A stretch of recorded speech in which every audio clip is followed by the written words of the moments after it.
She blinded me with science. Science. That's the big word these days, isn't it? Science says this, science proves that, science has all the answers. Science will one day explain everything. Science disproves God. Well, first of all, science doesn't say anything. Scientists do, which means a person has to interpret data or evidence. But hey, I know what people generally mean when they say science says, so I'll go along with it for the sake of simplicity. But let's at least make sure that when we say science, we're talking about the same thing. Pop over to thedictionary.com, circa 2022, you'll get these definitions. 1, a branch of knowledge or study dealing with a body of facts or truths systematically arranged and showing the operation of general laws. 2, systematic knowledge of the physical or material world gained through observation and experimentation. Okay, I'll accept those if you will. Makes sense, sounds good. But notice 2 things here. 1, showing the operation of general laws means the general laws must already be here to show. And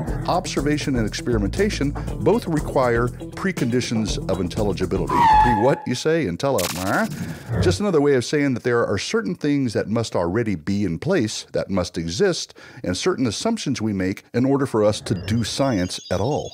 For instance, and bear with me here, science requires 1, a human being with a properly functioning brain and basically reliable senses, right? I mean, that's pretty important, but why do we suppose that our eyes, noses, and other senses reliably report stuff about the universe? Without this assumption, science would be impossible. Likewise, without our memories being basically reliable, we can't do science. 2, science requires the laws of nature to be orderly and consistent, right? If the laws of nature aren't consistent, like let's say the properties of gravity change every 3 seconds or something, you can't accurately test or repeat anything. Thus, there's no meaningful observation or experimentation. Thus, thou canst do science.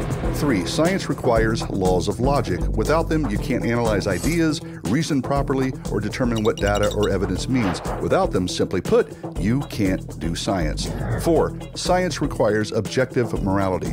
If you are in any way tempted to let greed, power, prestige, fame, or whatever alter the truth or get in the way of honest observation, experimentation, or truthful recording, then science would be a mess. Yet, why you ought to be truthful, why you ought to record data accurately, must be a virtue that exists before you can do meaningful science. Hey, look, simple fact is this. Without just these 4 preconditions, and there are others, there is no quote-unquote science, period. But here's the big cue for you.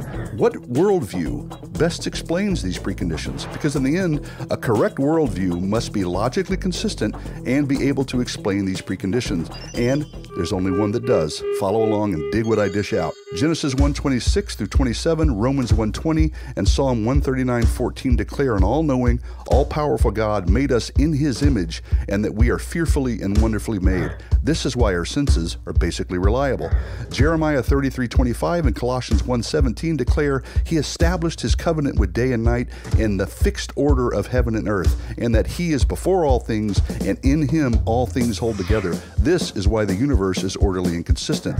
Isaiah 1:18 and Proverbs 22:17 call for us to reason together and to apply your mind to my knowledge. And 2 Timothy 2:13 adds, if we are faithless, He remains faithful, for He cannot deny Himself. This is where the laws of logic emanate, from the mind of a rational God. In Titus 1:2 it says, in hope of eternal life, which God, who never lies, promised before the ages began. This is where objective morality flows from, the very nature of God, who cannot be inconsistent, deny Himself, or lie. These are the non-arbitrary reasons Bible believers provide for the preconditions of intelligibility. Now, on atheism, on materialism, on evolutionism, if that's a word, how are these accounted for? How does accidental non-life produce life, let alone life with reliable senses?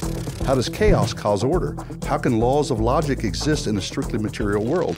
How do random mutations make morality? See, they really don't have logical, consistent answers. In fact, as Dr. Jason Lisle asserts, the logical prerequisites for knowledge, which most people take for granted, are provided only in biblical creation and would be impossible in an evolutionary or atheistic universe. So, there it is, my quasi-qualified questioners quickly quizzing quantitative qualified quizzes quite quietly.